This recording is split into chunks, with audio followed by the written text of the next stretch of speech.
동해안의 새벽 공기는 차갑고 날카로웠다. 가딤관한 해군. 소위 이지우는 제독의 딸이라는 무거운 꼬리표를 떼어내고 오직 자신의 능력으로만 평가받기 위해 자원 입대한 흥룡부대 훈련소에 첫 발을 내디뎠다. 그녀의 눈은 동해의 푸른 바다처럼 빛나고 있었지만 그 빛 아래에는 자신의 존재를 증명하겠다는 굳은 의지가 숨겨져 있었다. 그녀의 아버지는 해군 작전사령관인 이태섭 중장이었지만 이지우는 입대 서류에 아버지의 직업을 자영업이라 적었다. 그만큼 그녀는 아버지의 후광 없이 자신의 길을 개척하고 싶었다. 흥룡부대는 혹독하기로 악명 높은 곳이었다. 훈련병들은 끊임없이 자신의 한계와 싸워야 했고 교관들의 불호령은 단 한순간도 멈추지 않았다. 이지우는 그 모든 고통을 기꺼이 받아들였다. 그녀는 고된 훈련 속에서도 흐트러짐 없는 자세와 눈빛을 유지하며 훈련에 임했다. 그녀의 탁월한 사격 실력과 전술 이해도는 곧바로 지휘관들의 눈에 띄었다. 그녀는 육체적으로나 정신적으로 남군들 못지않은 강인함을 보여주며 모두에게 신뢰를 얻기 시작했다. 그녀의 이런 뛰어난 모습은 모두에게 긍정적인 평가를 가져왔지만 한 사람에게는 달랐다. 바로 부대 내 여군들의 실질적인 리더인 한소연 상사였다. 한소연은 날카로운 눈매와 다부진 체격을 가진 인물로 부대원들 사이에서 얼음 여왕으로 불렸다. 그녀는 지난 5년간 혹독한 훈련과 노력을 통해 부대 내에서 확고한 입지를 다져왔다.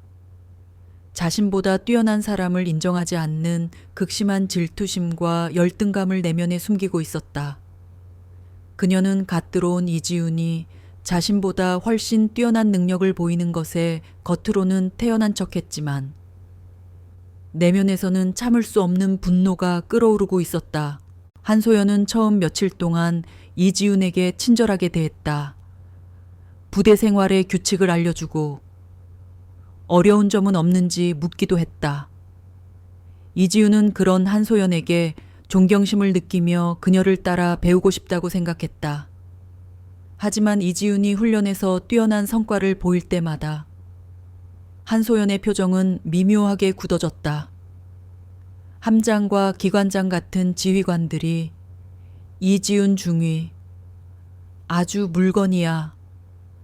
물건이라고 대놓고 칭찬할 때마다 한소연의 심장은 날카로운 빗으로 찔리는 듯 아파왔다. 그녀는 자신이 수년간 피땀 흘려 얻은 인정을 이지훈이 너무나 쉽게 빼앗아가는 것 같아 참을 수 없는 모멸감을 느꼈다. 그녀의 마음속에 서서히 시기와 질투의 독이 퍼져나갔다. 한소연은 이지훈을 더 이상 싹싹한 후임이 아닌 자신의 자리를 위협하는 존재, 어딘가 모르게 곱게 자란 티가 나는 거슬리는 인물로 보게 되었다. 그녀는 자신을 따르는 몇몇 여군들과 함께 이지훈을 옥죄기 시작했다. 처음에는 사소한 트집이었다. 청소 상태가 불량하다며 모두 앞에서 면박을 주거나 보고서의 글씨체를 문제 삼아 수십 번을 다시 쓰게 했다. 이지훈은 이를 자신의 부족함이라 생각하고 묵묵히 모든 지시를 따랐다. 밤늦게까지 훈련복을 닫고 잠을 줄여가며 보고서를 수정했다. 어느 날 밤 이지훈이 고된 일과를 마치고 침실로 돌아왔을 때였다. 그녀의 관물대가 활짝 열려 있고 모든 물건이 바닥에 어지럽게 쏟아져 있었다. 그리고 그 위에는 누군가 일부러 쏟은 듯한 끈적한 주스가 얼룩져 있었다. 이지훈은 당황했지만 곧 마음을 가다듬고 짐을 정리하기 시작했다. 그때 능 뒤에서 차가운 목소리가 들려왔다. 꼴에 감성적이긴 그런 거 간직할 시간에 걸레질이나 한 번 더 해. 함내가 온통 내 구정물 냄새로 진동하니까. 한소연 상사였다. 그녀는 팔짱을 낀 채 경멸적인 시선으로 이지훈을 쏘아보고 있었다. 이지훈은 입술을 깨물었다. 분노와 서러움이 치밀어 올랐지만 그녀는 스스로를 다독였다. 이것도 군 생활의 일부일 거야. 내가 더 잘하면 언젠가는 인정해 주실 거야. 그녀는 흩어진 짐들을 묵묵히 정리하기 시작했다. 그날 밤 이지훈은 잠들지 못했다. 차가운 동해의 밤바람이 창문을 두드렸다. 그녀는 아버지와 함께 찍은 사진을 가만히 어루만지며 푸른 제복에 담긴 자신의 맹세를 다시 한번 되새겼다. 그녀는 알지 못했다. 자신을 향한 질투의 파도가 이제 막 시작되었을 뿐이며 곧 거대한 증오가 되어 자신을 집어삼키리라는 것을. 동해의 밤은 유난히 깊고 어두웠다. 세종대왕함이 동해에서 장기 전술 훈련에 돌입하면서 한정된 공간 속에서 가해지는 괴롭힘은 더욱 집요하고 잔인해졌다. 한소연 상사와 그녀의 무리에게 이지훈은 이제 완벽한 먹잇감이었다. 망망대해 위. 그 누구도 이지훈의 비명을 들어줄 수 없는 완벽한 고립의 공간이 그들에게는 최고의 무대였다. 한소연은 가혹 행위를 훈련이라는 이름으로 포장했다. 한여름 땡볕 아래 이지훈은 몇 시간이고 갑판 위에서 PT 체조를 해야 했다. 비 오듯 쏟아지는 땀에 눈을 뜰 수조차 없었지만 한소연은 물 한 모금 허락하지 않았다. 정신력이 빠져가지고 해군 장교가 이 정도에 쓰러져 내 아비는 너 이러는 거 아니야. 한소연은 이지훈의 배경을 모름에도 불구하고 그녀의 반듯한 태도와 어딘가 모를 깊이를 곱게 자란 티로 단정하고 그 점을 집요하게 물고 늘어졌다. 어느 날은 기관실 정비를 하던 이지훈에게 뜨거운 기름이 튀어 팔에 작은 화상을 입었다.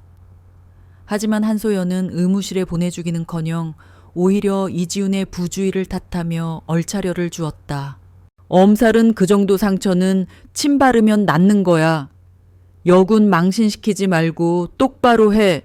이지훈의 팔에는 작은 흉터가 남았다. 밤마다 욱신거리는 상처를 부여잡고 이지훈은 수없이 되뇌었다. 나는 대한민국 해군이다. 무너지지 않는다. 하지만 그녀의 의지를 가장 밑바닥까지 끌어내린 사건은 따로 있었다. 함내 전체 대청소가 있던 날이었다. 한소연은 가장 힘들고 더러운 화장실 청소를 이지훈에게 맡겼다. 그것도 모자라 청소 도구 대신 칫솔 하나를 던져주었다. 이걸로 변기 안쪽까지 내 얼굴처럼 반짝반짝하게 닦아놔. 검사 맡으러 올 테니. 먼지 한 톨이라도 나오면 각오해. 이지훈은 굴욕감에 얼굴이 화끈거렸지만 묵묵히 칫솔을 들고 화장실 칸으로 들어갔다. 역한 냄새 속에서 무릎을 꿇고 변기를 닦는 내내 눈물이 쏟아졌다. 내가 왜 이런 대접을 받아야 하지? 내가 뭘 그렇게 잘못했지? 한참을 그렇게 청소하고 있을 때 한소연이 자신의 무리들과 함께 화장실로 들어왔다. 그녀들은 팔짱을 낀 채 이지훈의 처참한 모습을 내려다보며 낄낄거렸다. 어머, 꼴 좀 봐. 아주 그림이 따로 없네. 자세 나오는데 역시 이지훈 중위는 뭘 시켜도 잘해. 그때 한소연이 이지훈의 머리채를 거칠게 잡아챘다. 이지훈의 머리가 뒤로 젖혀지며 그녀의 눈이 병이 안을 향했다. 야! 이지훈! 넌 어딘가 모르게 사람 짜증나게 하는 구정물 냄새가 나. 알아! 한소연은 이지훈의 귓가에 뱀처럼 속삭였다. 그리고는 옆에 있던 양동이에 담긴 구정물을 이지훈의 머리 위로 천천히 부었다. 차갑고 더러운 물이 이지훈의 얼굴과 군복을 적셨다. 더러운 년, 우리가 아주 깨끗하게 씻겨줄게. 한소연의 입에서 나온 그 말은 이지훈의 심장에 칼날처럼 박혔다. 더러운 년! 그 한마디가 그녀의 자존심과 인격을 산산조각냈다. 주변에서는 역겨운 비웃음 소리가 파도처럼 밀려왔다. 이지우는 아무런 저항도 하지 못했다. 그저 더러운 물에 흠뻑 젖은 채 텅 빈 눈으로 바닥만 내려다볼 뿐이었다. 그날 이후 더러운 년은 이지훈의 또 다른 이름이 되었다. 한소연의 무리는 시도 때도 없이 이지훈을 그렇게 불렀고 그럴 때마다 주변의 다른 승조원들은 못 본 척 외면하거나 심지어 동조하며 웃기도 했다. 거대한 함선 안에서 이지훈은 완벽한 이방인이자 모두의 경멸과 조롱의 대상이 되어갔다. 이지훈은 몇 번이고 용기를 내 상부에 보고하려 했다. 하지만 그럴 때마다 한소연은 귀신같이 알아채고 그녀를 막아섰다. 네가 감히 나를 찌르려고 해. 어디 한번 해봐.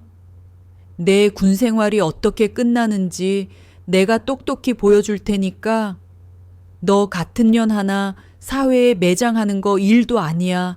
협박과 함께 이어지는 폭행에 이지훈의 몸과 마음은 만신창이가 되어갔다. 푸른 바다를 동경했던 그녀의 눈은 어느새 빛을 잃고 동해의 깊은 심해처럼 어둡고 차갑게 가라앉아 있었다. 그녀는 매일 밤 아무도 없는 갑판에 나가 칠흑 같은 바다를 보며 생각했다. 차라리 저 바다에 빠지면 이 모든 고통이 끝날까? 하지만 그녀는 포기할 수 없었다. 아버지의 얼굴이, 해군이 되겠다고 처음 맹세했던 어린 시절의 자신이 눈앞에 아른거렸다. 이지훈은 이를 악물었다. 살아남아야 한다. 어떻게든 버텨내서 저들의 죄를 세상에 알려야 한다. 그녀는 그날부터 모든 것을 기록하기 시작했다. 가혹 행위가 있었던 날짜와 시간, 장소, 그리고 그들이 뱉었던 모욕적인 말들까지 작은 수첩에 꾹꾹 눌러 쓴 그 기록들은 언젠가 진실을 밝혀줄 유일한 무기였다. 그녀의 작은 관물대 깊숙한 곳에서 복수의 칼날이 조용히 벼려지고 있었다. 출항 3주째. 세종대왕함은 동해의 거친 파도를 가르며 북상하고 있었다. 기상 악화로 파고는 점점 높아졌고 함선은 요람처럼 위태롭게 흔들렸다. 이런 날이면 갑판 출입은 엄격히 통제되었지만 한소연에게는 오히려 절호의 기회였다. 그날 밤 당직 근무를 마치고 녹초가 된 이지훈에게 한소연이 다가왔다. 평소의 날카로운 표정 대신 기묘하게 누그러진 얼굴이었다. 이지훈 중위, 잠깐 나 좀 보자. 갑판으로 나와. 불길한 예감이 이지훈의 등골을 스쳤지만 거부할 수는 없었다. 이지훈이 묵묵히 그녀의 뒤를 따르자 한소연의 무리들이 어느새 이지훈의 앞뒤를 에워쌌다. 그들의 손에는 두꺼운 밧줄과 청테이프가 들려 있었다. 한소연은 광기로 번뜩이는 눈으로 이지훈을 쏘아보며 나지막이 속삭였다. 오늘 밤 특별 정신교육을 좀 해야겠다. 내 그 더러운 정신머리를 이 동해의 차가운 물로 확 씻어내야겠어. 이지훈은 뒷걸음질 쳤지만 이미 퇴로는 막힌 후였다. 건장한 여군들이 순식간에 이지훈을 덮쳤다. 그녀는 필사적으로 저항했지만 수적 열쇠를 이길 수는 없었다. 입은 청테이프로 막히고 손과 발은 굵은 밧줄에 꽁꽁 묶였다. 이지훈은 비명을 질렀지만 집채만한 파도 소리와 미친 듯이 울부짖는 바람 소리에 묻혀버렸다. 그녀들은 이지훈을 질질 끌고 통제의 구역인 함수 갑판 끝으로 향했다. 칠흑 같은 어둠 속 성난 파도가 금방이라도 함선을 집어삼킬 듯이 포효하고 있었다. 야, 이지훈, 마지막으로 할 말은 없냐? 한소연이 이지훈의 얼굴에 붙은 청테이프를 거칠게 떼어냈다. 입술이 찢어지는 고통과 함께 이지훈은 가쁜 숨을 몰아쉬며 애원했다. 제발 살려주세요. 제가 잘못했습니다. 뭐든지 다 하겠습니다. 잘못 내가 뭘 잘못했는데 넌 태어난 게 잘못이야. 네 존재 자체가 역겹다고. 한소연은 차갑게 내뱉으며 이지훈의 뺨을 후려쳤다. 그리고는 다른 이들에게 눈짓했다. 그들은 밧줄에 묶인 이지훈의 몸을 난간 너머로 들어 올렸다. 이지훈의 몸이 허공에 대롱대롱 매달렸다. 발밑으로는 칠흑 같은 심연이 입을 벌리고 있었다. 더러운 년, 이제 깨끗하게 씻을 시간이야. 그 말을 끝으로 한소연은 이지훈의 몸을 묶은 밧줄을 잡고 있던 손을 놓아버렸다. 안 돼. 이지훈의 마지막 절규는 포효하는 파도 속으로 흔적도 없이 사라졌다. 차갑고 육중한 바닷물이 순식간에 그녀의 온몸을 덮쳤다. 숨이 턱 막히고 온몸의 감각이 마비되는 듯한 극심한 고통이 밀려왔다. 몸은 밧줄에 묶여 있어 조금도 움직일 수 없었고 거친 파도는 그녀를 장난감처럼 이리저리 내던졌다. 멀어져 가는 세종대왕암의 불빛을 보며 이지훈의 의식은 점점 희미해져 갔다. 아버지, 죄송해요. 마지막으로 떠오른 것은 아버지의 얼굴이었다.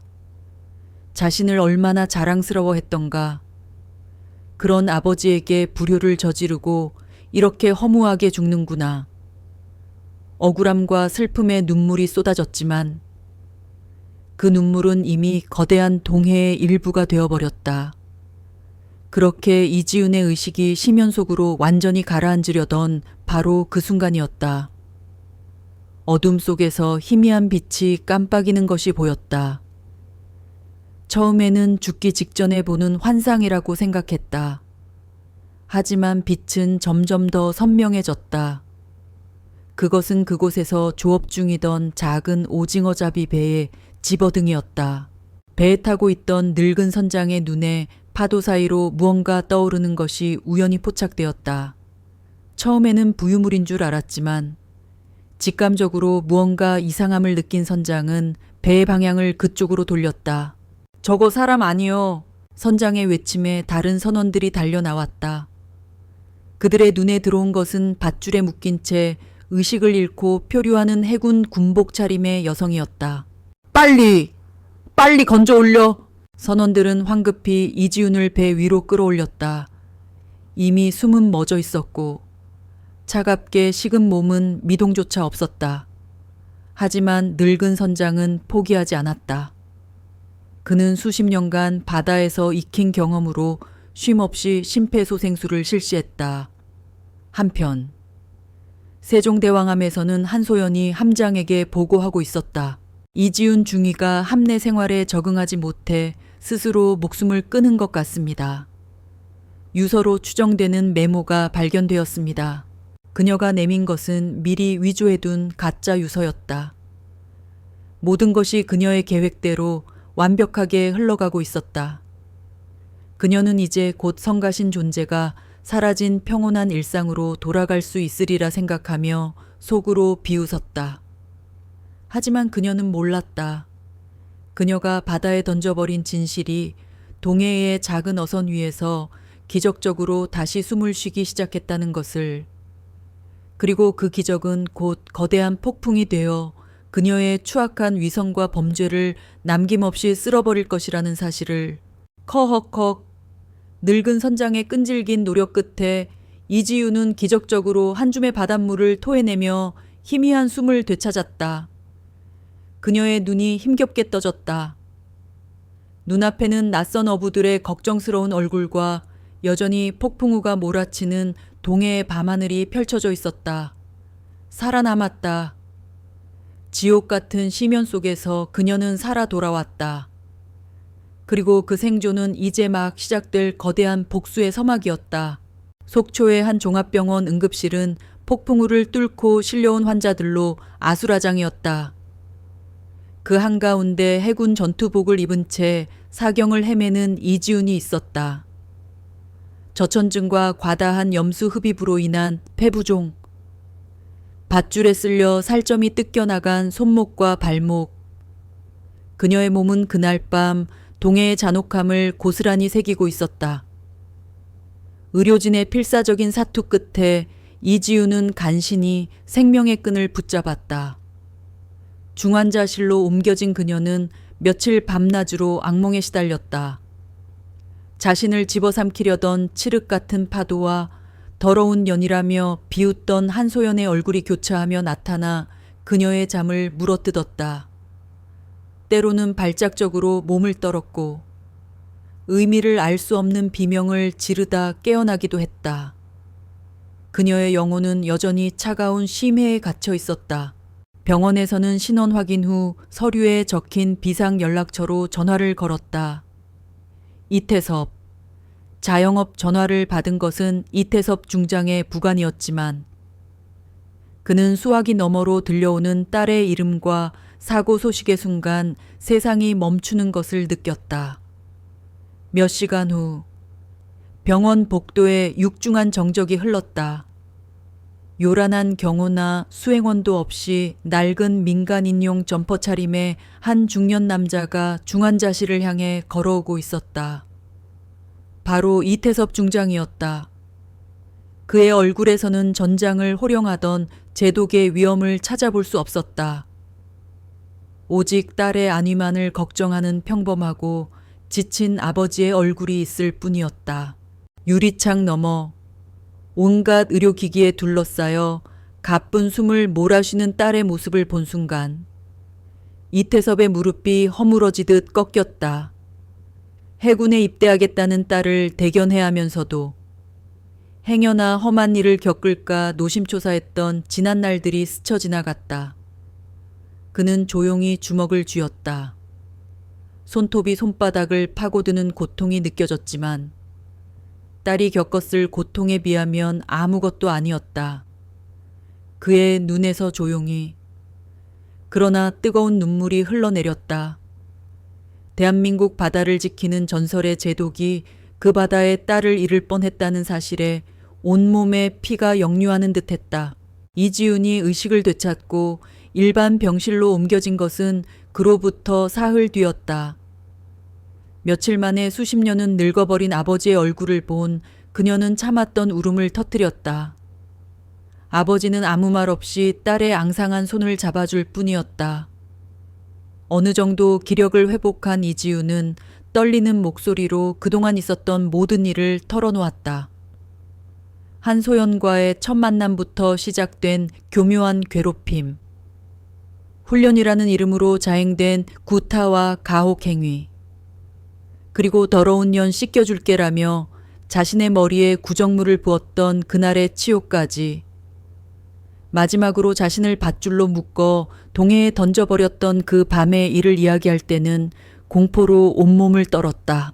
이태섭 중장은 딸의 이야기를 묵묵히 들었다. 그의 표정은 미동조차 없었지만 눈빛은 이미 분노를 넘어선 차가운 살기로 이글거리고 있었다. 이지훈은 자신의 관물대 깊숙한 곳에 숨겨두었던 작은 수첩의 존재를 아버지에게 알렸다. 모든 가혹 행위의 날짜와 시간이 기록된 진실을 밝힐 유일한 열쇠였다. 이지훈의 이야기가 끝나자 이태섭 중장은 조용히 병실을 나섰다. 그는 복도 끝으로 가 딱 한 통의 전화를 걸었다. 상대는 국군 방첩사령부의 독사로 불리는 최민준 소령이었다.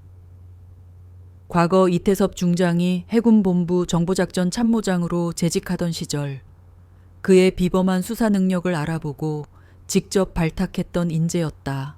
나 이태섭이다. 지금 당장 속초로 와라. 내 딸이 죽을 뻔했다. 수화기 넘어 최민준은 짧게 알겠습니다. 라고만 답했다. 그의 목소리에는 어떤 질문도 토도 달지 않는 절대적인 신뢰와 즉각적인 행동 의지가 담겨 있었다. 이태섭 중장은 전화를 끊고 병원 창밖으로 보이는 동해를 바라보았다. 평생을 사랑하고 지켜온 바다였지만 지금 그의 눈에 비친 바다는 딸을 삼키려 했던 거대한 괴물일 뿐이었다. 한편 세종대왕함은 동해 해상에서 원인을 알 수 없는 전투체계 결함을 이유로 급히 동해항으로 귀향하라는 명령을 받았다. 함내 분위기는 뒤숭숭했다. 이지훈 중위가 적응 문제로 자살을 기도했다는 소문이 파다했다. 한소연은 자신의 계획이 완벽하게 성공했다고 믿으며 내심 안도의 한숨을 내쉬었다. 어설프게 위조한 유서도 몇몇 동조자들의 입막음도 완벽했다. 그녀는 곧 이 지긋지긋한 사건이 단순 자살로 종결되고 자신의 군 생활은 아무런 흠집 없이 계속될 것이라 확신했다. 하지만 그녀가 동해안 부두에 발을 내딛는 순간 그녀의 완벽한 시나리오는 산산조각 나게 된다. 항구에는 해군 헌병대가 아닌 날카로운 눈빛에 사복 요원들이 진을 치고 있었다. 국군 방첩사령부의 수사관들이었다. 그리고 그들 맨 앞에는 마치 먹잇감을 발견한 독사처럼 차갑고 냉정한 눈빛의 최민준 소령이 서 있었다. 폭풍우가 몰려오고 있었다. 그것은 정의의 심판을 알리는 거대한 태풍의 전조였다. 세종대왕암이 동해안계에 닻을 내리자마자 최민준 소령과 방첩사 수사팀은 한치의 오차도 없이 움직였다.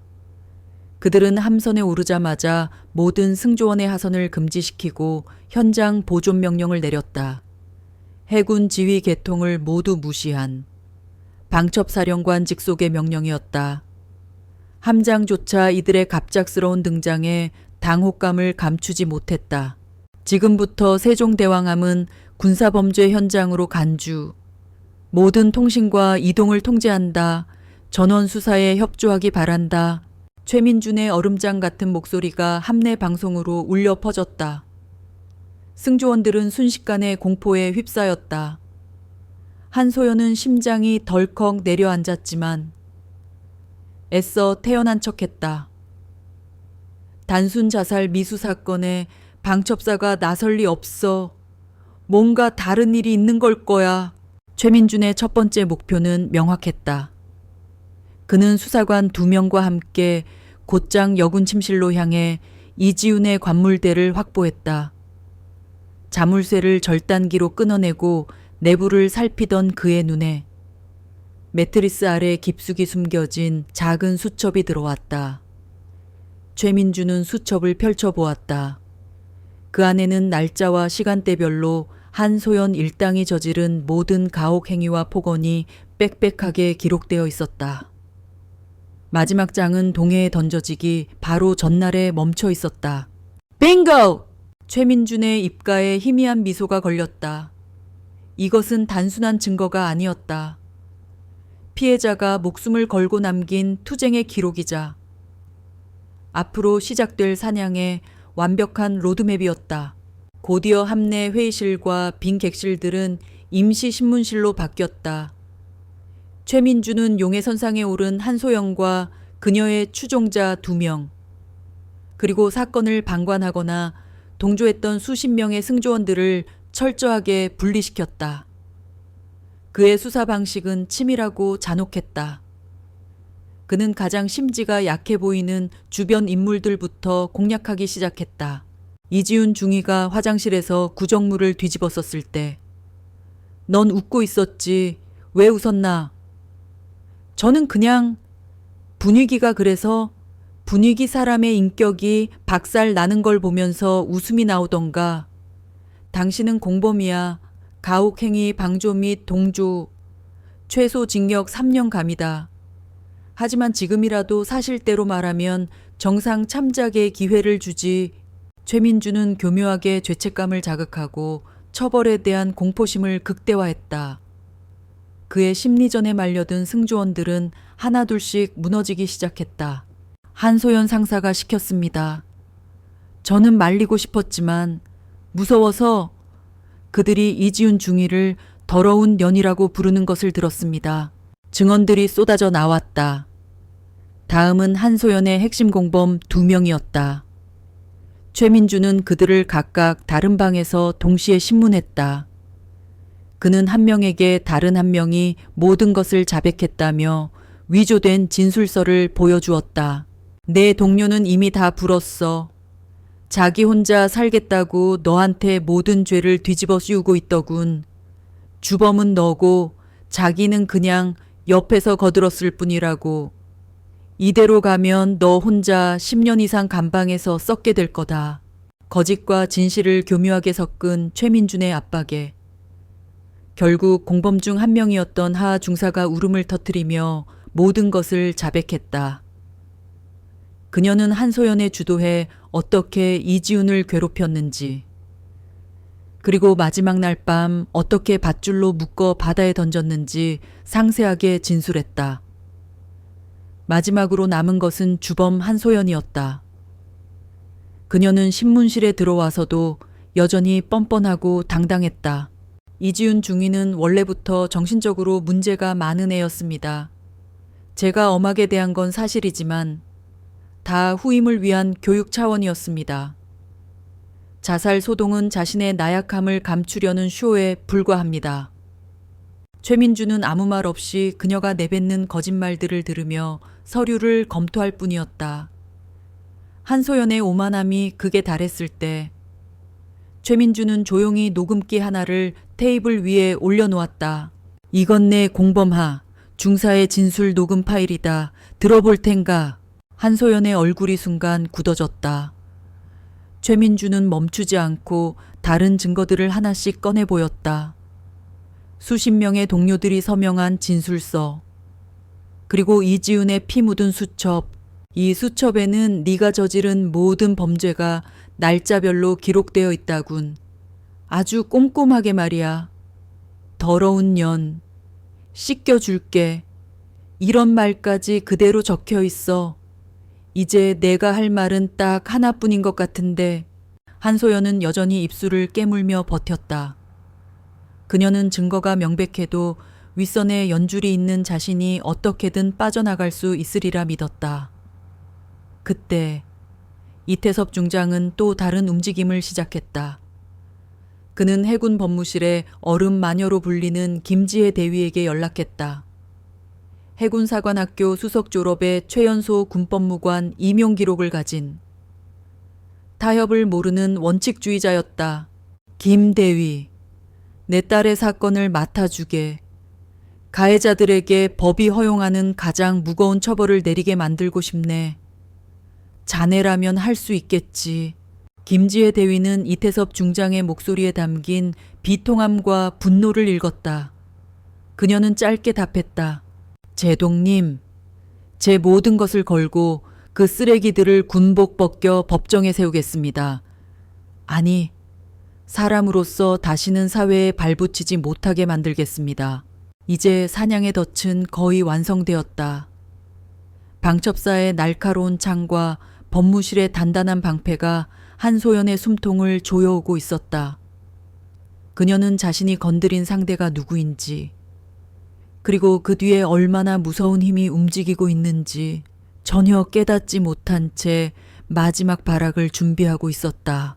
한소연은 모든 증언을 부인하며 최후의 발악을 했다. 그녀는 자신의 아버지가 해군본부의 고위 공무원이며 아는 국회의원도 많다며 오히려 최민준을 협박했다. 최소령님, 당신 지금 줄 잘못 썼어. 나 하나 건드리려다 군 생활이 끝장날 수도 있다고. 최민준은 코수숨 쳤다. 그는 이런 부류의 인간들을 수없이 봐왔다. 자신의 권력과 배경을 방패 삼아 죄를 회피하려는 추악한 군상들. 하지만 이번 상대는 보통 인물이 아니었다. 대한민국 해군을 상징하는 제독의 딸이었다. 한소연이 믿는 연줄 따위는 이태섭 중장의 이름 앞에서는 거미줄처럼 하찮은 것이었다. 아직도 상황 파악이 안 되나? 좋아. 내 눈으로 직접 확인하게 해주지. 최민주는 수사팀에게 무언가를 지시했다. 잠시 후 신문실에 대형 모니터가 켜졌다. 수사팀이 함선의 모든 CCTV 영상을 분석하던 중 기적적으로 찾아낸 영상이었다. 함수 갑판을 비추는 카메라는 폭풍으로 인해 고장 난 것으로 보고되었지만 파도의 충격으로 전력이 잠시 복구되면서 결정적인 순간을 단편적으로 녹화했던 것이다. 화질은 엉망이었고 거친 바람 소리 때문에 음성도 깨끗하지 않았다. 하지만 영상 속 내용은 누가 봐도 명백했다. 여러 명의 여군들이 한 명을 붙잡고 격렬하게 저항하는 모습, 그리고 그를 난간 너머로 던져버리는 충격적인 장면이 고스란히 담겨 있었다. 한소연의 얼굴이 새하얗게 질렸다. 손과 발이 사시나무처럼 떨리기 시작했다. 조작이야. 이건 조작된 영상이야. 조작. 최민주는 비웃으며 영상 분석 전문가의 소견서를 그녀 앞에 던졌다. 국과수 최고의 전문가들이 복원한 영상이다. 단 1%의 조작도 없다는 감정 결과서와 함께 그리고 아주 흥미로운 소리도 복원해냈지. 들어볼까? 최민준이 음성 증폭 프로그램을 가동시키자 미친 듯한 바람 소리를 뚫고 날카로운 목소리가 신문실을 갈랐다. 더러운 년. 이제 깨끗하게 씻을 시간이야. 그것은 명백히 한소연 자신의 목소리였다. 자신이 이지훈에게 내뱉었던 저주의 말이 이제는 자신의 목을 겨누는 비수가 되어 돌아왔다. 한소연은 비명을 지르며 자신의 귀를 막았다. 완벽하다고 믿었던 범죄의 증거가 눈앞에 재생되는 순간 그녀의 마지막 이성의 끈이 끊어지고 말았다. 그녀는 테이블 위로 쓰러지며 발작적인 울음을 터뜨렸다. 오만과 거짓으로 쌓아 올린 성이 와르르 무너져 내렸다. 내가 안 그랬어. 이지훈이 먼저 나를 무시했단 말이야. 살려주세요. 제발 살려주세요. 추악한 변명과 뒤늦은 애원이 뒤섞인 그녀의 절규는 자신의 죄를 인정하는 처절한 자백일 뿐이었다. 최민주는 차가운 눈으로 그녀를 내려다보며 수사관들에게 명령했다. 체포해. 한소연과 공범들은 그 자리에서 수갑이 채워져 연행되었다. 이 소식은 함내는 물론 해군 전체를 발칵 뒤집어 놓았다. 신참 장교의 자살 미수 사건이 선임들의 잔혹한 살인 미수 사건으로 밝혀지자 모두가 경악했다.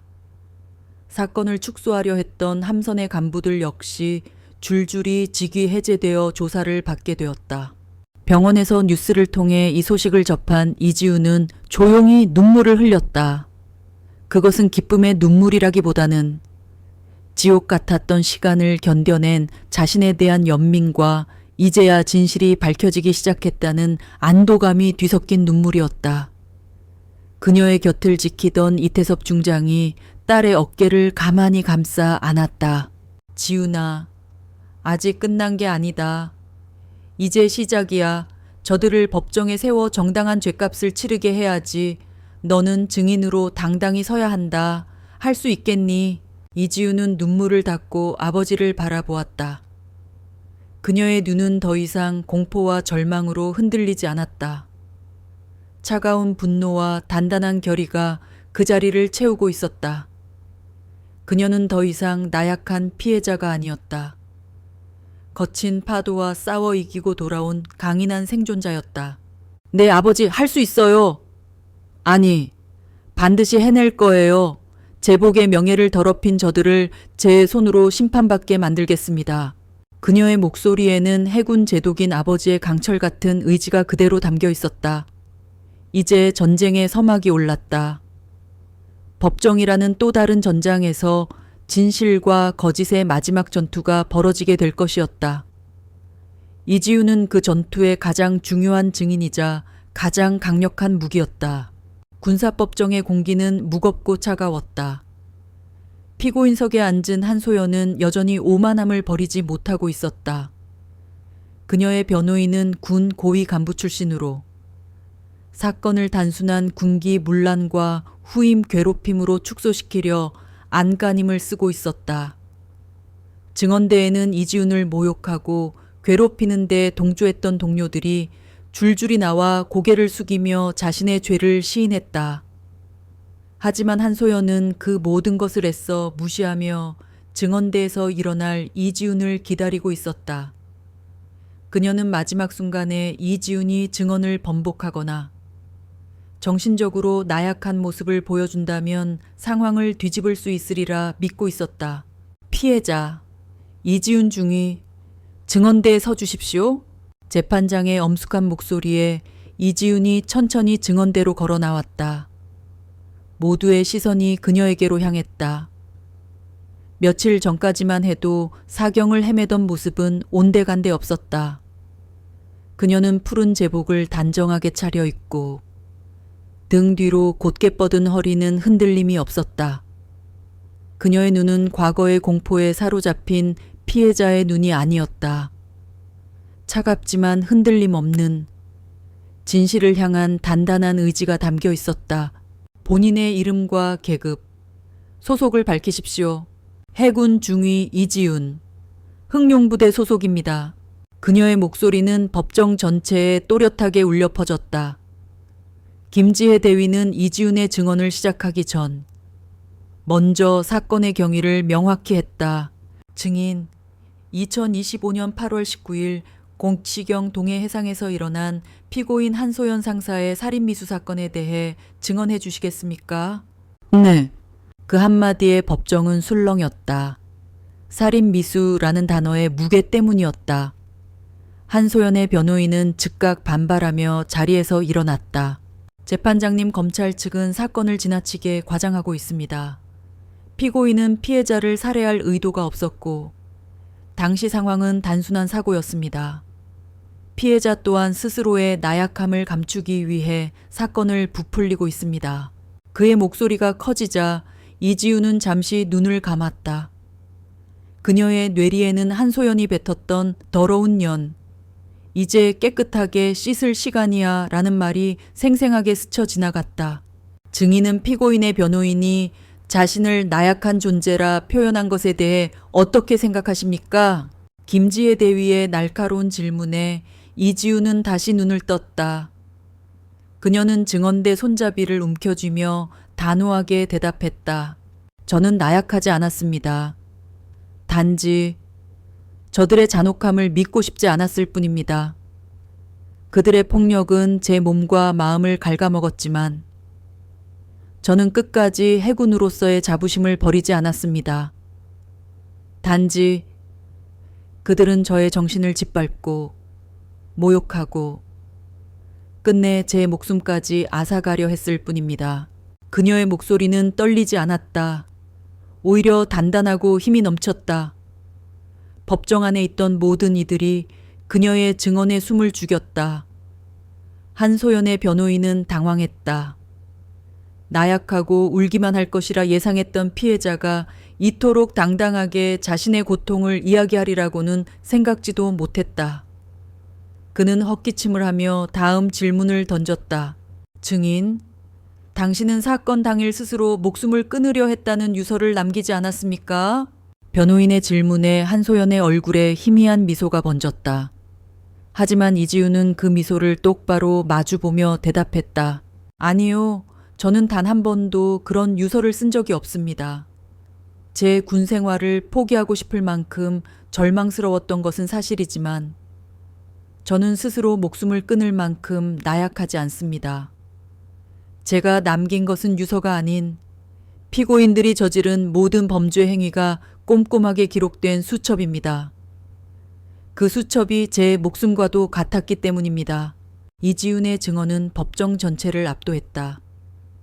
그녀의 진심이 담긴 목소리는 사람들의 마음을 움직였다. 이제 김지혜 대위가 결정적인 증거를 제시할 차례였다. 그녀는 최민준 소령으로부터 전달받은 CCTV 영상과 음성 파일의 원본을 재판부에 제출했다. 그리고는 한소연과 공범들의 진술 내용이 담긴 녹음 파일을 법정 스피커로 재생했다. 그들의 입에서 나오는 거짓말과 변명, 그리고 뒤이은 자백은 차마 눈뜨고 볼 수 없을 만큼 추악했다. 마지막으로 그날 밤 바다를 뚫고 희미하게 복원된 한소연의 목소리가 법정 전체에 울려 퍼졌다. 더러운 년, 이제 깨끗하게 씻을 시간이야. 그 짧은 한마디가 모든 것을 끝냈다. 한소연은 자리에서 일어나 몸을 떨었다. 그녀는 끔찍한 괴물이라도 본 것처럼 이지훈을 노려보았다. 증언대 위에 서 있는 이지훈은 그녀에게 복수를 위해 돌아온 망령처럼 느껴졌다. 이제 더 이상 변명의 여지는 없었다. 모든 증거와 증언은 오직 한소연의 죄를 가리키고 있었다. 재판장은 이지훈에게 마지막으로 질문했다. 증인, 이 사건에 대해 마지막으로 할 말이 있습니까? 이지훈은 잠시 한소연을 바라보았다. 그리고는 차분하지만 단호한 목소리로 말했다. 저는 피고인들에게 개인적인 복수를 원하지 않습니다. 다만 제가 겪었던 모든 고통과 모욕, 그리고 그들이 제게 행했던 살인미수 행위에 대해 법이 허용하는 가장 강력한 처벌을 내려주기를 원합니다. 다시는 군이라는 조직 안에서 저와 같은 피해자가 나오지 않도록 법의 이름으로 정의를 바로잡아 주십시오. 그것이 제가 증언을 하는 이유입니다. 그녀의 증언은 단순한 개인의 복수가 아닌 모든 부조리에 대한 고발이자 정의의 외침이었다. 재판장은 조용히 고개를 끄덕였다. 법정은 이제 마지막 판결을 위해 모든 논쟁을 마칠 시간이었다. 한소연은 모든 것을 잃었다. 자신만만했던 그녀의 눈은 이제 극도의 공포와 절망으로 가득 차 있었다. 군사법정의 엄숙한 분위기 속에서 재판장의 최종 판결이 시작되었다. 모두의 시선은 한소연을 향했다. 그녀는 이미 모든 것을 포기한 듯 텅 빈 눈으로 허공을 응시하고 있었다. 그녀의 변호인은 무기력하게 고개를 떨구고 있었다. 이지훈의 증언과 명백한 증거들 앞에서는 어떤 변명도 소용이 없다는 것을 그는 누구보다 잘 알고 있었다. 피고인 한소연 상사에 대한 살인미수 및 가혹행위, 폭력행위 등의 혐의에 대해 본 재판부는 피고인의 범죄 사실이 명백하다고 판단한다. 재판장의 단호한 목소리가 울려 퍼지자 한소연의 몸이 미세하게 경련했다. 피고인은 직속 후임에 대한 가혹 행위를 넘어 자신의 지위를 이용해 피해자를 계획적으로 괴롭히고 끝내 목숨을 위협하는 잔혹한 범죄를 저질렀다. 이는 군의 근간을 흔드는 중대한 범죄이며 사회와 국민의 신뢰를 배신하는 행위이다. 재판장은 판결문을 읽어 내려가며 이 사건이 단순한 궁의문란이 아닌 한 개인의 존엄성을 완전히 짓밟은 반인륜적 범죄임을 강조했다. 한소연의 얼굴은 점점 더 창백해졌다. 이에 본 재판부는 피고인 한소연에게 징역 25년을 선고한다. 또한 현시각부로 해군 상사 계급을 박탈하고 불명예의 전역을 명한다. 징역 25년. 한소연의 삶은 이제 끝이었다. 그녀가 자신의 오만함과 질투심으로 한 사람의 삶을 망치려 했던 것처럼 이제 그녀 자신의 삶 또한 완전히 파멸한 것이다. 한소연은 판결이 끝난 후에도 한동안 멍하니 앉아 있었다. 그녀의 눈에서는 더 이상 눈물도 광기도 보이지 않았다. 그저 공허함만이 가득했다. 그녀의 공범들에게도 각각 징역 5년에서 10년의 중형이 선고되었다.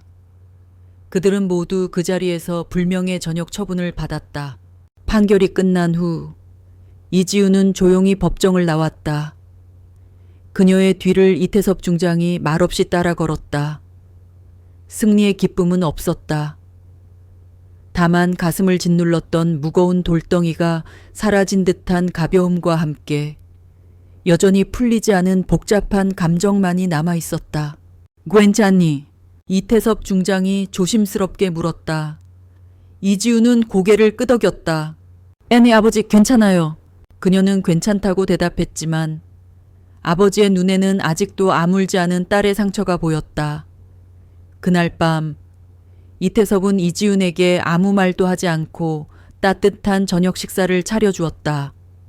그리고 이지훈이 잠든 것을 확인한 후 그는 조용히 해군 본부로 향했다. 한소연과 공범들이 수감될 곳은 군 교도소였다. 이태섭은 자신의 권한을 이용해 그곳을 방문했다. 한소연은 차가운 감방 안에서 넋을 잃고 앉아 있었다. 그녀의 머리에는 죄수 번호가 새겨진 짧은 머리카락이 어색하게 남아 있었다. 그녀의 눈빛은 이미 오래전에 죽어 있었다. 한소연 상사. 낯선 목소리에 고개를 든 한소연은 눈앞에선 이태섭 중장을 보고 경악했다. 대한민국 해군을 상징하는 제독이 왜 이곳에... 근데 당신이 왜 여기에... 그날 네가 바다에 버렸던 내 딸은 내가 지켜온 이 바다를 끔찍하게 사랑했던 아이였다. 그녀는 네가 모욕하고 죽이려 했던 내 딸이자 대한민국 해군의 미래였다. 이태섭의 목소리는 조용했지만 그 안에 담긴 분노는 용암처럼 뜨거웠다. 한소연은 그제야 모든 것을 깨달았다. 그녀가 질투하고 짓밟았던 이지훈이 사실은 감히 올려다볼 수도 없는 거대한 존재의 딸이었다는 것을, 그녀는 그제야 자신이 저지른 죄의 진정한 무게와 얼마나 어리석은 행동을 했는지 깨닫고 온몸을 떨었다. 아니야. 내가 죽이려 했던 건 그저 변명할 필요 없다. 네가 졌다. 가장 하찮은 질투심 때문에 가장 소중한 것을 잃었다. 이제 이 감방 안에서 평생 네 죄의 무게를 곱씹으며 살아라. 이태섭은 더 이상 미련 없이 감방을 나섰다. 그의 복수는 가해자들에 대한 처벌만으로 끝나는 것이 아니었다. 그들에게 자신들의 죄가 얼마나 비참하고 어리석었는지 깨닫게 하는 것. 그것이 진정한 복수였다. 며칠 후 이지우는 병원을 나섰다. 그녀는 여전히 군인이었다. 하지만 그녀는 해군 본부에 새로운 보직을 요청했다. 그녀가 선택한 곳은 자신이 죽을 뻔했던 바다에서 다른 사람을 구하는 해군 심해 잠수사 SSU였다. 지훈아, SSU는 정말 힘든 곳이다. 몸과 마음의 상처도 다 낫지 않았는데 괜찮아요, 아버지. 저는 바다에 대한 믿음을 잃지 않았어요. 저를 죽이려 했던 바다는 이제 저에게 새로운 삶을 살게 해준 곳이에요. 저는 이제 더 이상 피해자가 아니라 그 바다에서 다른 사람들을 구하는 사람이 되고 싶어요. 이지훈의 눈은 다시 동해의 새벽처럼 빛나고 있었다. 그녀는 아버지가 자신의 제복에 달고 있던 지휘관 코인을 받았다. 그것은 아버지의 오랜 신뢰와 존경, 그리고 딸의 새로운 시작을 응원하는 의미였다. 이지훈은 이 코인을 자신의 군복에 달고 새로운 훈련을 위해 SSU 부대로 향했다. 그녀의 복수는 이제 완성되었다. 그것은 가해자들에 대한 처벌이 아닌 자신의 상처를 극복하고 다른 사람을 구원하는 삶으로 완성된 것이다. 그녀의 이야기는 이제 막 시작되고 있었다. 군사법정의 엄숙한 분위기 속에서 재판장의 최종 판결이 시작되었다. 모두의 시선은 한소연을 향했다. 그녀는 이미 모든 것을 포기한 듯 텅 빈 눈으로 허공을 응시하고 있었다. 그녀의 변호인은 무기력하게 고개를 떨구고 있었다. 이지훈의 증언과 명백한 증거들 앞에서는 어떤 변명도 소용이 없다는 것을 그는 누구보다 잘 알고 있었다. 법정의 공기는 얼음처럼 차갑게 식어 있었다. 모든 이들의 눈은 피고인 한소연에게 향해 있었다. 지난 몇 주간의 치열한 공방 끝에 진실은 이미 백일에 드러나 있었다. 피고인 한소연 상사에 대한 살인미수 및 가혹행위, 폭력행위 등의 혐의에 대해 본 재판부는 피고인의 범죄 사실이 명백하다고 판단한다. 재판장의 단호한 목소리가 울려 퍼지자 한소연의 몸이 미세하게 경련했다. 그녀의 입술이 파르르 떨렸다. 그녀는 마지막까지 자신은 잘못이 없다고, 이지훈이 나약해서 벌어진 일이라고 믿고 싶었지만 명백한 증거와 증언은 그녀의 모든 허위와 변명을 산산조각 냈다. 피고인은 직속 후임에 대한 가혹 행위를 넘어 자신의 지위를 이용해 피해자를 계획적으로 괴롭히고 끝내 목숨을 위협하는 잔혹한 범죄를 저질렀다. 이는 군의 근간을 흔드는 중대한 범죄이며 사회와 국민의 신뢰를 배신하는 행위이다. 재판장은 판결문을 읽어 내려가며 이 사건이 단순한 군기문란이 아닌 한 개인의 존엄성을 완전히 짓밟은 반인륜적 범죄임을 강조했다. 한소연의 얼굴은 점점 더 창백해졌다. 그녀의 눈에 공포가 서리기 시작했다. 이제껏 자신이 쌓아온 모든 것이 맹목적인 질투와 오만으로 인해 한순간에 무너져 내리고 있었다. 이에 본 재판부는 피고인 한소연에게 징역 25년을 선고한다. 또한 현 시각부로 해군 상사 계급을 박탈하고 불명예 전역을 명한다. 징역 25년. 한소연의 삶은 이제 끝이었다. 그녀가 자신의 오만함과 질투심으로 한 사람의 삶을 망치려 했던 것처럼 이제 그녀 자신의 삶 또한 완전히 파멸한 것이다.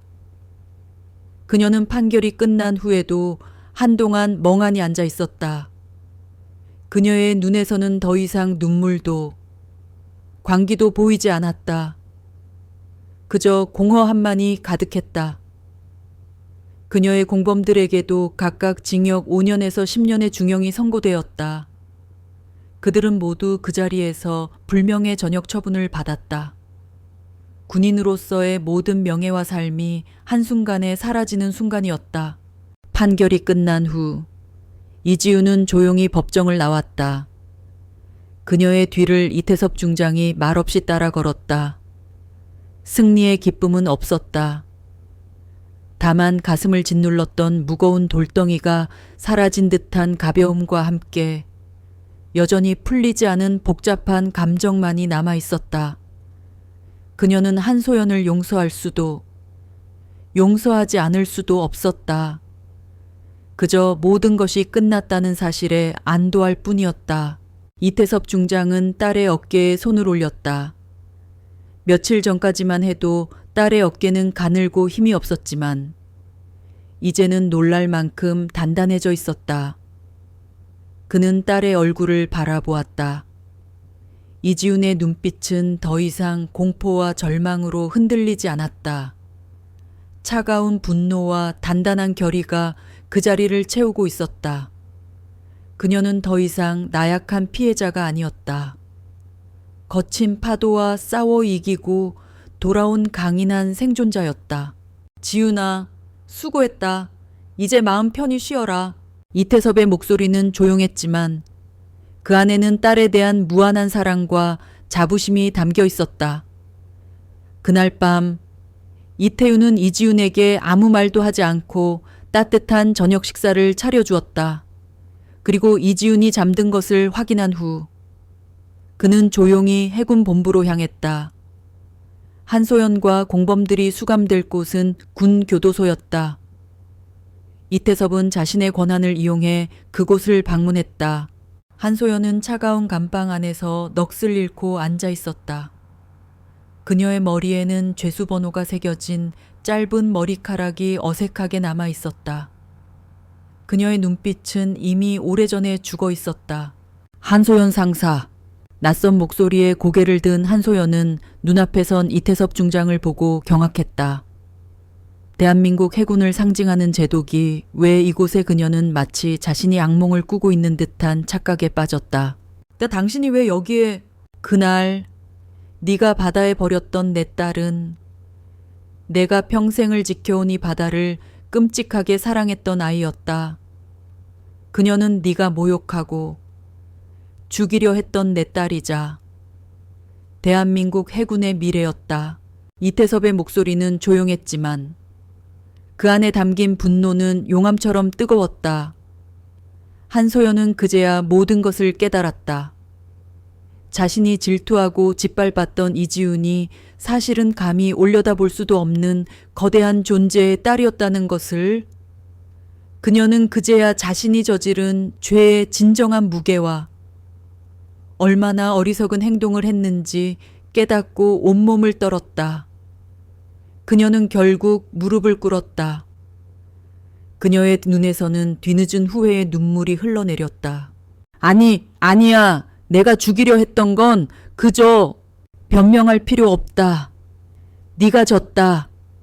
가장 하찮은 질투심 때문에 가장 소중한 것을 잃었다. 이제 이 감방 안에서 평생 네 죄의 무게를 곱씹으며 살아라. 이태섭은 더 이상 미련 없이 감방을 나섰다. 그의 복수는 가해자들에 대한 처벌만으로 끝나는 것이 아니었다. 그들에게 자신들의 죄가 얼마나 비참하고 어리석었는지 깨닫게 하는 것. 그것이 진정한 복수였다. 며칠 후 이지우는 병원을 나섰다. 그녀는 여전히 군인이었다. 하지만 그녀는 해군 본부에 새로운 보직을 요청했다. 그녀가 선택한 곳은 자신이 죽을 뻔했던 바다에서 다른 사람을 구하는 해군 심해잠수사 SSU였다. 지윤아, SSU는 정말 힘든 곳이다. 몸과 마음의 상처도 다 낫지 않았는데 괜찮아요, 아버지. 저는 바다에 대한 믿음을 잃지 않았어요. 저를 죽이려 했던 바다는 이제 저에게 새로운 삶을 살게 해준 곳이에요. 저는 이제 더 이상 피해자가 아니라 그 바다에서 다른 사람들을 구하는 사람이 되고 싶어요. 이지훈의 눈은 다시 동해의 새벽처럼 빛나고 있었다. 그녀는 아버지가 자신의 제복에 달고 있던 지휘관 코인을 받았다. 그것은 아버지의 오랜 신뢰와 존경, 그리고 딸의 새로운 시작을 응원하는 의미였다.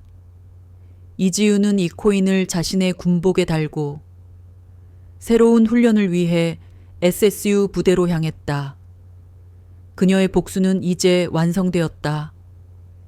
그것은 가해자들에 대한 처벌이 아닌 자신의 상처를 극복하고 다른 사람을 구원하는 삶으로 완성된 것이다. 그녀의 이야기는 이제 막 시작되고 있었다. 태양이 동해의 수평선 위로 솟아오르며 바다는 황금빛으로 물들고 있었다. 그 빛을 등지고 해군 심해잠수사 SSU 훈련복을 입은 이지우는 거친 파도를 향해 걸어 나갔다. 그녀의 눈빛은 더 이상 과거의 아픔에 갇혀 있지 않았다. 그것은 고통을 이겨낸 사람만이 가질 수 있는 단단함과 깊이를 담고 있었다. 그녀는 SSU의 지옥 같은 훈련을 온몸으로 받아들이고 있었다. 극한의 압력을 견뎌야 하는 심해 잠수 훈련, 차가운 바닷속에서 길을 찾아야 하는 해상 수색 훈련, 그리고 고립된 상황에서 동료의 생명을 책임져야 하는 생존 훈련까지. 이 모든 과정은 이지훈에게 과거의 트라우마와 정면으로 마주하는 시간이었다. 훈련이 거듭될수록 그녀는 자신을 죽음의 문턱으로 몰고 갔던 바다의 공포를 조금씩 극복해 나갔다. 그녀는 더 이상 바다를 증오하지 않았다. 대신 바다의 거대함과 신비로움을 이해하고 존경하게 되었다. 그녀는 바다가 자신을 지켜준 것이 아니라 자신이 바다를 이겨내고 돌아왔다는 사실을 깨달았다. 그녀의 복수는 가해자들에 대한 처벌이 아닌 자신의 상처를 극복하고 진정한 자유를 얻는 것으로 완성되었다. 그녀의 마음은 평온해졌고 그녀의 내면은 강철처럼 단단해졌다. 그러던 어느 날 동해에서 국적 불명의 잠수함이 좌초되는 사고가 발생했다. 깊은 심해에 갇힌 승조원들의 생명이 위태로운 절체절명의 순간이었다. 이지훈이 속한 SSU 팀이 긴급 투입되었다. 이지훈은 복잡한 심경이었다. 자신이 죽을 뻔했던 그 바다. 그 바다의 심해로 다시 들어가야 한다는 사실에 잠시 몸이 경직되었다. 하지만 동료들의 눈빛과 구조를 기다리는 이들의 절박함을 떠올리자 그녀의 망설임은 사라졌다. 그녀는 이제 피해자가 아니라 그들을 구할 유일한 희망이었다. 이지훈은 심해 잠수정 해미르에 올라탔다. 잠수정이 깊은 바닷속으로 내려갈수록 압력은 강해졌고 어둠은 더욱 짙어졌다. 그녀의 눈앞에는 과거의 악몽이 파노라마처럼 스쳐 지나갔다. 밧줄에 묶인 채 바다에 던져지던 순간, 거친 파도에 휩쓸리던 공포, 그리고 질식할 것 같았던 고통. 하지만 그녀는 심호흡을 하며 마음을 다스렸다. 나는 이 바다를 이겨냈다. 나는 이제 더 이상 무섭지 않다. 잠수정은 좌초된 잠수함을 발견했고 이지우는 동료와 함께 조심스럽게 잠수함 내부로 진입했다. 산소 부족으로 의식을 잃어가는 승조원들의 모습이 그녀의 눈에 들어왔다. 이지우는 침착하게 그들을 구조했다. 그녀의 눈빛에는 공포 대신 생명을 구하겠다는 뜨거운 사명감이 가득했다. 그녀는 수십 명의 승조원들을 모두 구조하는 데 성공했다. 그들의 얼굴에는 감사와 안도감이 뒤섞인 눈물이 흐르고 있었다. 그 순간 이지우는 깨달았다. 자신이 겪었던 모든 고통과 상처가 결코 헛된 것이 아니었다는 것을. 그것은 그녀를 더 강하고 더 깊이 있는 사람으로 만들어주기 위한 과정이었다. 구조 임무를 성공적으로 마치고 SSU 기지로 돌아온 이지훈에게는 수많은 칭찬과 찬사가 쏟아졌다. 하지만 그녀는 겸손하게 모든 영광을 동료들과 바다에 돌렸다. 그녀는 이제 더 이상 아버지의 후광이나 과거의 상처에 갇힌 존재가 아니었다. 그녀는 오직 이지훈이라는 이름으로 자신의 길을 묵묵히 걸어가는 진정한 해군 장교이자 구조사였다. 며칠 후 이지훈은 아버지 이태섭 중장과 함께 동해의 한 항구에서 마주했다. 그들은 아무 말 없이 수평선 위로 떠오르는 일출을 바라보았다. 붉게 물든 하늘 아래 이지훈의 얼굴에는 평온한 미소가 걸려 있었다. 그녀를 죽음으로 몰아넣으려 했던 바다는 이제 그녀에게 희망과 사명의 무대가 되었다. 이태섭 중장은 자신의 딸을 자랑스럽게 바라보았다. 그는 이제 이지훈이 더 이상 자신의 보호가 필요한 나약한 아이가 아님을 알고 있었다. 그녀는 스스로 자신의 운명을 개척하고 다른 사람들을 구원하는 진정한 영웅으로 성장했다. 그는 조용히 자신의 지휘관 코인을 이지훈의 군복 주머니에 넣어주었다. 고맙다. 지훈아, 네가 나의 명예를 지켜주었구나. 이태섭의 목소리는 미세하게 떨리고 있었다. 이지훈은 고개를 들어 아버지의 눈을 바라보았다. 그리고는 조용히 미소 지었다. 아니요, 아버지, 제가 저의 명예를 지킨 거예요. 그녀의 복수는 가해자들을 향한 증오가 아닌 자기 자신을 향한 사랑과 용서로 완성되었다. 그녀는 과거의 희생자가 아닌 미래의 희망이 되었다. 바다는 오늘도 끊임없이 그녀를 시험하고 부르고 있었다. 그녀는 그 부름에 기꺼이 응답하며 오늘도 바다의 등불이 되어 새로운 삶을 향해 나아가고 있었다.